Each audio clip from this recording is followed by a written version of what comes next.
Let's just say the person who's like, "No, I'm starting this business. I got this burning thing in my gut. Yeah, shut up, Jim. I'm going to do my own thing. Yeah. I got to get it out." Yeah. And you slapped him in the face with that. Somebody just heard that and was like, "Wow, what a buzzkill. That's unfortunate." But I'm doing it anyway. What about the psychological or the emotional cost of not trying?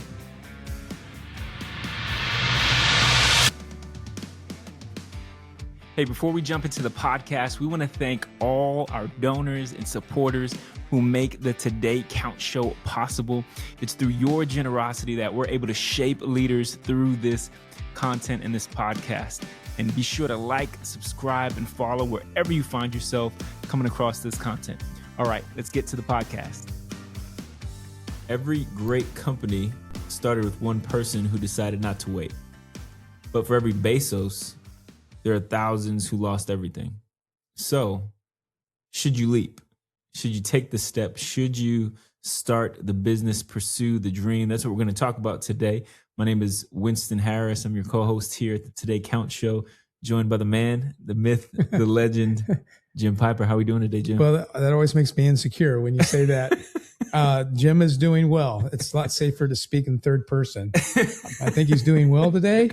His pulse is fine. He has a good attitude. I think he's okay for the day. Looking good, repping the Detroit Tigers. Yes, I am. I got this for my birthday. All right. Yeah. Recently, happy birthday. Thank you, sir. Recently celebrating a birthday. And speaking of birthdays and things that are being birthed, like the desire for those who maybe want to venture out. Maybe somebody's listening or watching this and you feel like maybe you're kind of stuck in the 9-to-5 grind, or you're in a place where you think there's, more in you, or maybe you're just kind of frustrated and want to kind of shirk off being led by other people, and you kind of want to be the leader for whatever reason. And you have this desire to be an entrepreneur. We're talking about entrepreneurship today.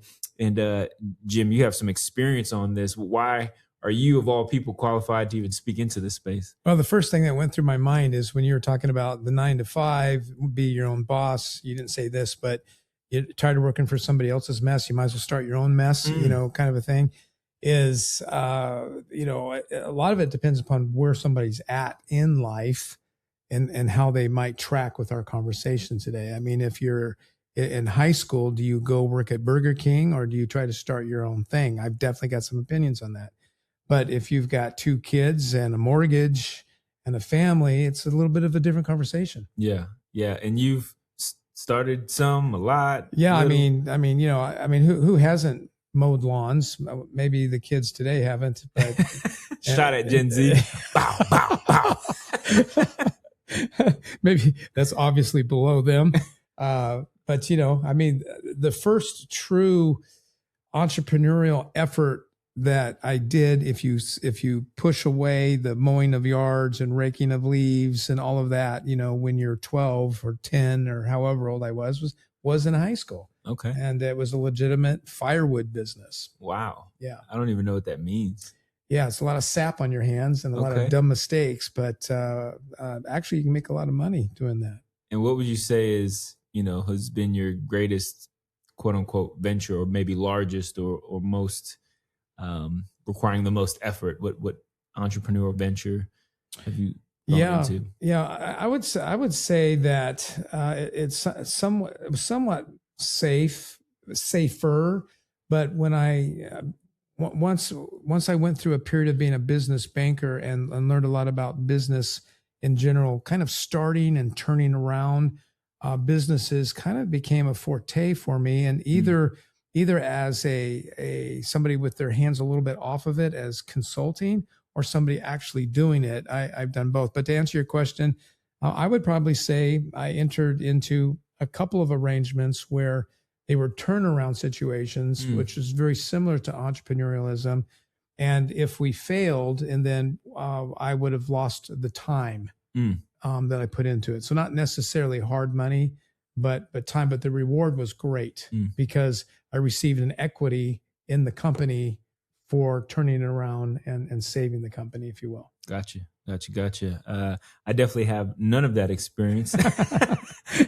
Not qualified to speak into it from that that direction. But I hope to speak for maybe the person who is out there, and once again, they're wrestling, they're thinking about, man, what would it look like to start that business, or maybe they've already kind of decided, but they're looking for maybe some just perspective about being an entrepreneur. And maybe one space here to address is this desire for autonomy and purpose. This desire to kind of, you mentioned it already, be your own boss. And I think there's a lot of people out there that especially, we just did a podcast that's already out about just the culture of work, and just getting stuck into this just space of not really looking forward to the work that you get to do, and not really looking forward to the environment that you're kind of at some point feeling like you're kind of forced into. Maybe somebody wants to break out of that and create their own environment, create their own mission, have a little bit of freedom.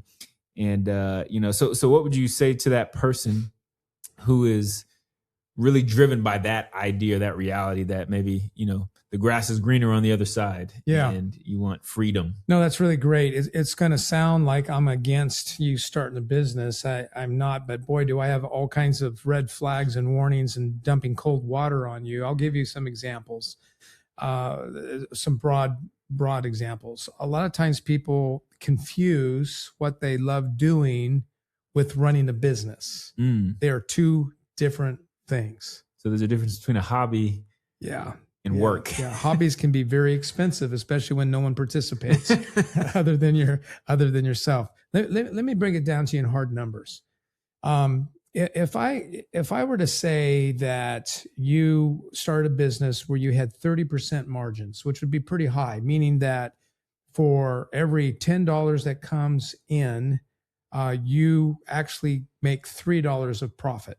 If you're able to do that, that's a pretty good margin after all said and done. So in this economy, in this day and age, you've got to bring in about $1 million to gross $300,000. That's a lot of sales. $1 million at 30% margin gets you $300,000 in gross income. So, do the math. It is not, I'm just going to open up my stand and people are going to come, running me over, throwing money at me, and I'm going to have that. But my comment about mission versus running a business is that, you might have a mission to save the world. But if you haven't figured out how to run the business of saving the world, not only is your mission going to fail, but it'll just be self-destructive. So maybe I have the mission, but you're telling me I need to figure out beforehand how to execute that mission. Is that right? Like, why can't I just start it and kind of figure it out? I feel like you hear all these stories about, you just kind of figure it out. Are you discouraging that idea? Are you saying that I can't just figure it out? Well, you hear people, you hear some success stories where, everyone kind of, they're trying to pretend all humble, and they're saying, gosh, we didn't know what we were doing in those days, and we just stumbled upon all these zillions of dollars. And I just start vomiting about that time. I suppose that can happen, but I'll say this. I have invested significant money of my own in partnerships, in entrepreneurialism, and have lost every single dime. Just because something made sense to me doesn't necessarily mean that the market agrees. So I can't just, I really love gardening, and I can't just open up my greenhouse, or I just can't so you're saying I have to actually consider the demand. I have to consider, do people really want this? I can be really passionate and really gifted. Yeah. But that doesn't equate to. Yeah. Well, what does the world need? What does the world really need? That's one of the questions that somebody has to ask versus what do I like to do? In other words, you could, if you have the right mindset, you might be able to run a business and be successful at it. Because one of the first things you recognize is there's a big difference between what you like, what you need, versus what the market likes and what the market needs. And you have to differentiate yourself from that. So So if I'm hearing this, to be a good business person, let me say it this way, Winston, to be a really good business person, you almost have to be agnostic to the product or the service in order to know whether it's something that you should put effort towards. Okay, that's kind of messing me up. So I want to double click on this. So are you encouraging me that I would be more successful if I was less attached to what I was doing potentially? I would say you might make better decisions. So if I'm wanting to start a business, I maybe shouldn't start a business around something that I am highly, highly connected to.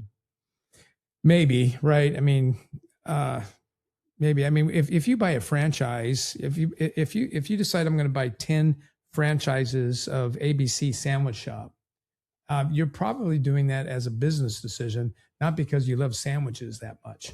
But what about the person who really loves something, and once again, they're working for the 9-to-5 job, and they have this dream or this desire. Maybe they don't want to be the biggest in their industry, but they do want to create essentially this level of freedom and autonomy in their life where just work-life balance and all the things where you just like you want to create your own schedule, and once again you want to be your own boss.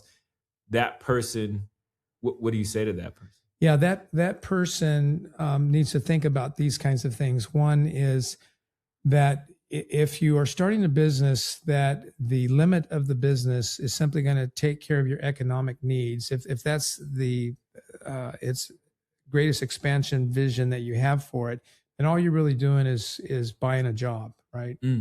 And then when it comes to the autonomy part, maybe you've overestimated the autonomy part, because if you're going to go, if you want to go on a vacation, a significant vacation, well, then who's going to run your shop?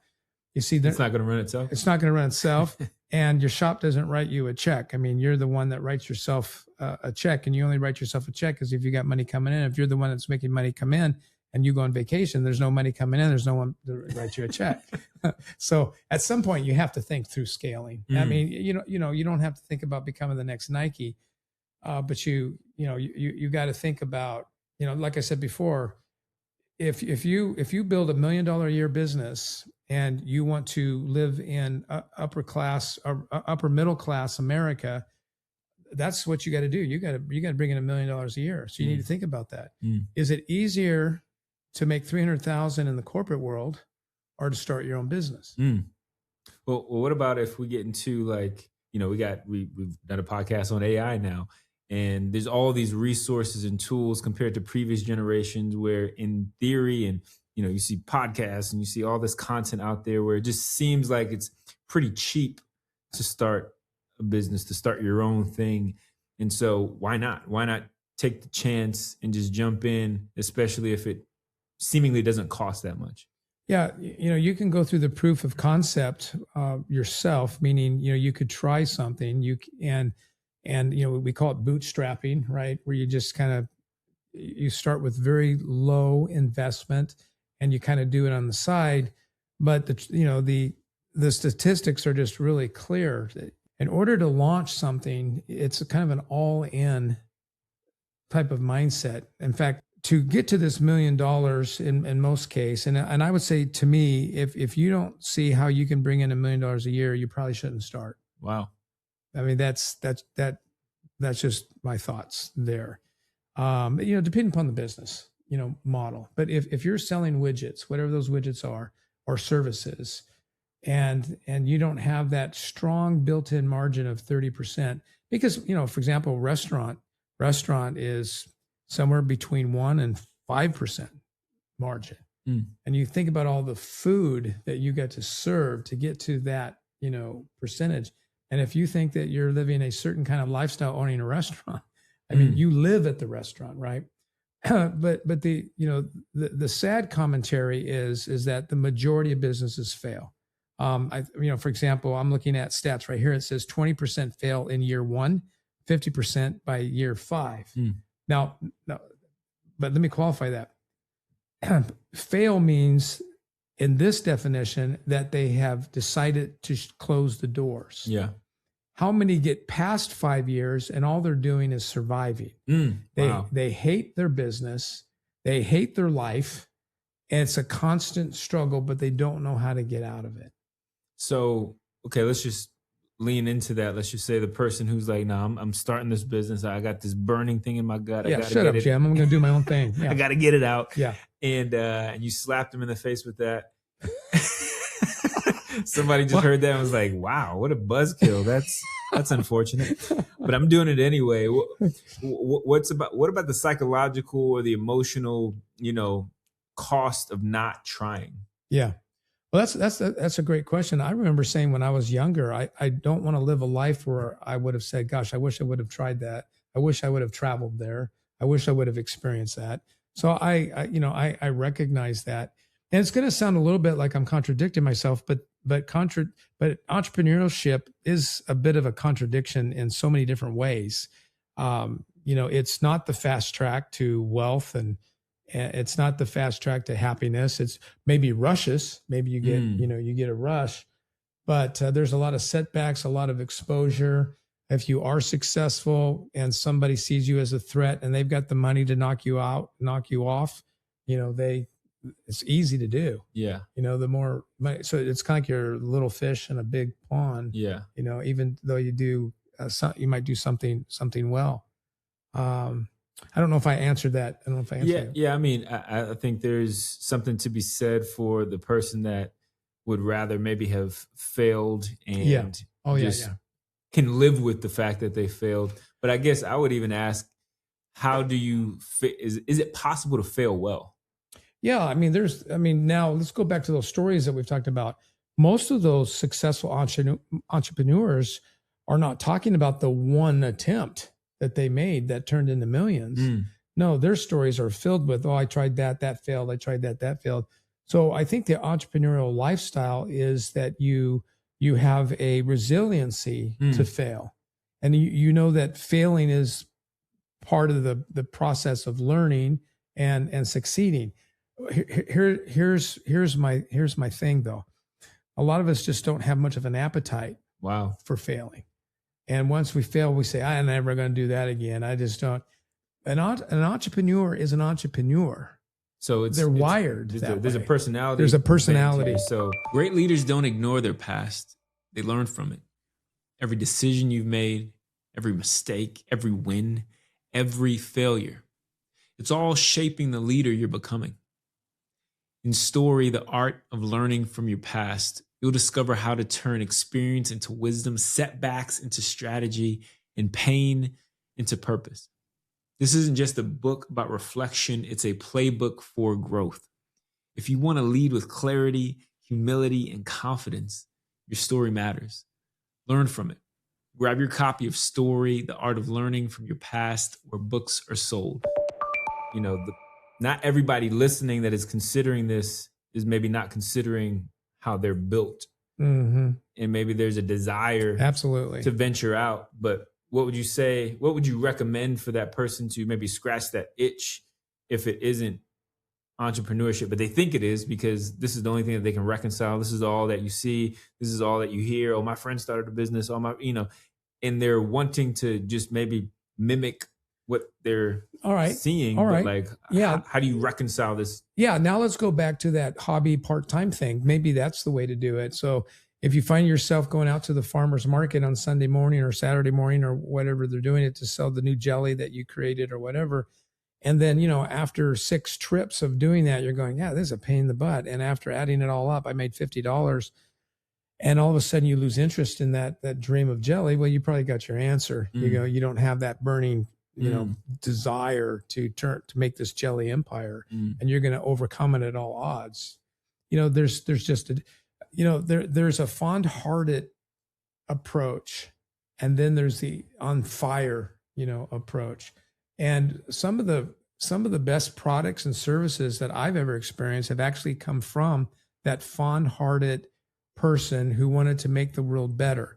Unfortunately, they just failed in business because they couldn't figure out how to do it in a way where they kept the quality where they wanted it to. In other words, they held on to the quality, and good for them.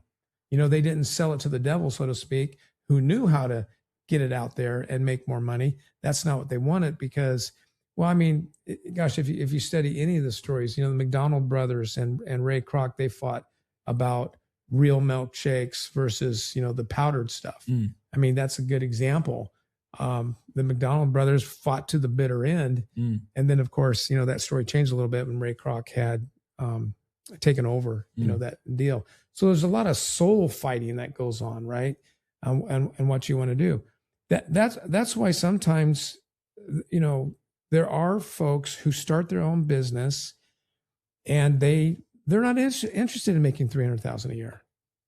And in that case, they want to provide a good product, a good service. They want to be able to feed their family. And that's what they see for themselves in life. That's a wonderful thing. I just think that most don't think that way. Most think it's going to somehow magically grow bigger without a true business plan that can scale.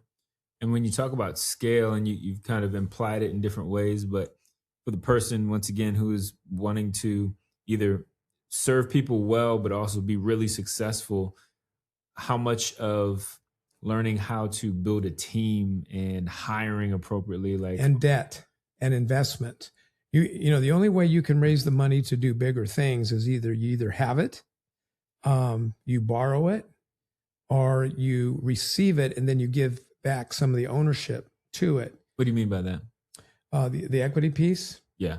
So, all right, let's say that I find out that we'll go back to the jelly maker, the jam maker, that'd be better. The jam maker. The jam maker finds out that, this is going to go. I believe it's going to go. So they lease a little spot in town, and then they do some research on what it takes to buy a manufacturing equipment. And that manufacturing equipment costs them $500,000, but they don't have $500,000. So how are they going to get $500,000? I can tell you right now, there's no bank in the world that's going to give them $500,000. So they either got to ask Uncle Bob, Grandma so-and-so, and all of that. And the family usually comes to the rescue in some level, but can they come to that? So if they can't come to that, then they got to try to sell it to what you call angel investors. That's not going to work. I'm going to tell you right now, because it's too risky. So what they're going to do is they're going to try to find partners, whether they're silent partners or not, who, if they raise the $500,000, they give back a portion of the ownership instead of getting paid back. So in other words, when you start writing checks to the owners, the people that you've given part of your company back to are going to start receiving some of those checks. Wow. And depending upon how much of the equity you gave away, you're not going to be able to make these decisions in isolation. You're going to have to make them as a team. And sometimes that goes against the whole idea of entrepreneurialism. And now you're not in charge again. Well, I'm discouraged. But this is great, because I don't know how often we hear this side of entrepreneurship. We hear all the success stories. We see the status. We see, what the young kids call flex, right? All of the benefits of the potential of entrepreneurship. But what is on the other side of the token, the potential hardship of entrepreneurship? What is the real cost of entrepreneurship? What would you say? Yeah. Well, let me go back to the beginning. So if you're young and you're not doing entrepreneurship, and because you haven't made a decision whether you're going to go the corporate way or whether you're going to go the entrepreneur way, then man, you need to get on it, because when you're young, that's the time to do it. You have less to lose, and you're going to learn a ton. When you start learning how to run a business, you learn so much about just about every facet of life. You have no idea what you're walking into. You also have no idea of how expensive it is. Every time you turn around, somebody has their hand out. You can't do that without a permit. You can't do that without a license. You can't do that without insurance. You can't do that without a bond. You can't do that. I mean, it just keeps coming. So I would say that entrepreneurialism is, go ahead and get a job at Burger King for 6 months. You don't even need it for 6. Go work for 3 months. You'll get that. All right. Then move on and try to start something, on yourself. You'll probably make more money than going and getting a job as a entry-level employee. If you have any kind of skill set, you will make more money doing your own thing than you will work for me and my sandwich shops. All right. Now, as you begin to learn, if you start capturing some of that business mindset, watch out. You may, move into that entrepreneurial mindset. Now, once you get more responsibility under your belt, you have a wife, you've got kids, you've got a mortgage that you've been able to afford through the corporate job. That's when things get a little dicey, because there's a lot of things that corporations do to, we call them golden handcuffs.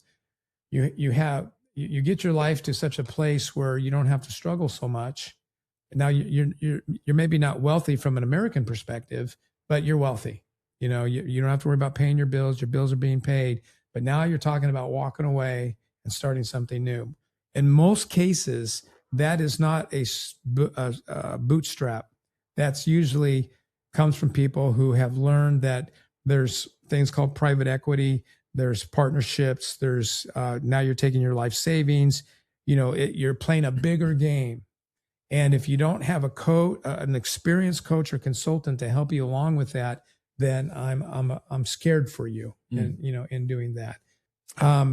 There's an entrepreneurial mindset that you can apply in corporate America, which maybe this particular episode isn't going to address. But I would say there's a difference between starting a business and being an entrepreneur, having an entrepreneur's mindset. What do you mean? Yeah, it's a great question. An entrepreneur's mindset thinks in terms of seasons, projects, hills, goals, things like that. And they're not so bound to the company's store. And this is kind of a new thing. Once that whole loyalty to the employee and to the employer kind of got blown apart, I would say somewhere in the 1980s, it's been a whole different world. So if you've got a skill set, you might run into an entrepreneur who's at stage 4 in their development, and they see your skill. And if you're a smart entrepreneur, you're going to be employed by that person, but you're not going to be a W-2 employee. You're not going to get a paycheck. You're going to get a check, but it's not going to be a paycheck coming with benefits, because you're kind of running your own show, and it's a separate deal, separate contract on the side. You're gonna bring these skills, these products, these outcomes over the next 6 months, and it's going to cost that company this. So that's another way of thinking about entrepreneurship. I think there's a term for it too. It's almost sounds like entrepreneurship, and I can't remember the name of it, but it's really when you recognize that your skill set doesn't have to be owned by a company. You can sell it to a company. Wow. So is that the same as like a side hustle, or talk us through your thoughts even on? Yeah. So, I mean, depending upon how fractional you are, what I mean by fractional, like, for example, if you scroll through LinkedIn, occasionally you'll see somebody describe their role as fractional CEO, fractional COO, fractional CIO, et cetera, et cetera. And what they're saying is they're giving a percentage of their time to to that company in that role, because that company doesn't need someone full time to do it. But you can sell it at a premium. Let's say that role pays $300,000 a year. You might sell it fractionally for $150,000, even though you're only working 20% of the time. And if you do 3 of those gigs, now you're doing $450,000 a year, and you're still working 30 hours a week. So it's a different kind of a mindset. There's so much to try to unpack, and I know there's gonna have to be another episode where we get into the real practicals of, okay, this person who is listening or watching is like, no, I'm doing this. How do I do it? Yeah. And so we'll address that in a coming episode. But I kind of want to land the plane here with just some honesty. Yeah. How do I know if I'm pursuing something just to run away from my current situation? If I'm just trying to exchange environments, or when I'm truly feeling like I have something that is going to be of value, I have something that is worth pursuing. Yeah, I read something. I think the book is Unreasonable Hospitality, and that's the first time I actually heard that phrase. Don't run away from something, run to something. And it seems like a paradox, right? I can't quite figure that out, because to run to something, you're running away from something. But I get the idea, right? I think it's like you're quitting because you're disgusted with it, you're tired of it, you think it's stupid, you think you're being taken advantage of, et cetera, et cetera, et cetera. So I'm leaving. And the leaving is desperate. So the leaving takes what's in front of them and naturally sees that as a better thing. So I think you nailed it. I think that is a really good question to ask. If you're going to leave, I mean, I talk to people almost every week where someone says, I am so sick of my job, I'm getting out of it. Okay, that's fine, right? That's fine. That's fine. But I'll ask questions like, what are you going to do, right? And often the answer is, I don't know what I'm going to do. I'm just not going to do this. Yeah, it's not a good answer. No. Like, for example, I'm bringing back another episode in our podcast, Winston, with Richard Morales, who was imprisoned for over 20 years. And what he learned is that when you ask people in prison what they want to do when they get out, if their answer is, man, I don't care, I just want to get out, it's the wrong answer, because those exact same people come right back into it. Wow. But if they have a clear vision for what they want to do when they get out, their success rate goes way up. So I would say that's almost like the same thing. It's like, you feel like you're in prison, you feel like, and you just want to get out. Yeah, you're going to need to work on that. I would also say that here's another good thing. So let's say you're penciling it out on a napkin, and you say, all right, Jim says I can make $1 million. Okay, I don't have to make $1 million to make it right. I don't believe that. I think I can make 300,000 a year. Okay, well, you're stupid, but go ahead and believe that anyway. But so if you think you can make 300,000, then what I would challenge you to do is cut that in half, because that might be the reality. So if your gross income is going to be 150,000 and your margin is 30%, so why is it 30%? Well, that's just a general. I got you. That's just general. It'll change. Like I said, restaurant 5%, right? Depending on the industry. 30% is a really good margin. In fact, everyone that's got any kind of business degree, they're yelling at me right now. They're going 30%. Nobody makes 30% margin. Well, yeah, they do. It kind of depends, but it's like some of my biggest clients, they are fighting to get 10%, right? I mean, and the bigger you get, the harder it is. So the more your top line means money coming in, revenue. The more revenue you come in, it's amazing what it takes to do that, and expense wise, and then what you have left over is what we call margin. So stress test your finances. If you say you can bring in 150 and you do a 30% margin, that's $45,000 a year. If you can live on $45,000 a year and you're happy, then okay, go for it. So I think that's a really good idea, actually, is stress testing it that way. I would say the other thing is, even though I've come down hard on this, I think that I am an entrepreneur. That's how I'm wired. I just hate seeing people be so idealistic, because I'm a bit analytical as well, and I have failed in entrepreneurship, but my batting average is pretty good. I think others who have a better batting average than me is because they have more tolerance for greater risk than I do. Really good. Yeah. And so you just got to give them credit. Yeah. I have a low tolerance for high risk situations. So, did I do anything in 1 year where I made $1 million in that first year? No, that's not the case. Now, when I say, make $1 million or $2 million or $3 million, I always think we. So I try to put together, and this really wasn't part of our talk, but when I think about entrepreneurialism, I still think team. Wow. Because I want to take certain people with me if they want to go. And so we're not simply talking about 1 million, we might be talking about the first 3 years, first 5 years or something like that. But if you can start with a team, wow, that's muscle.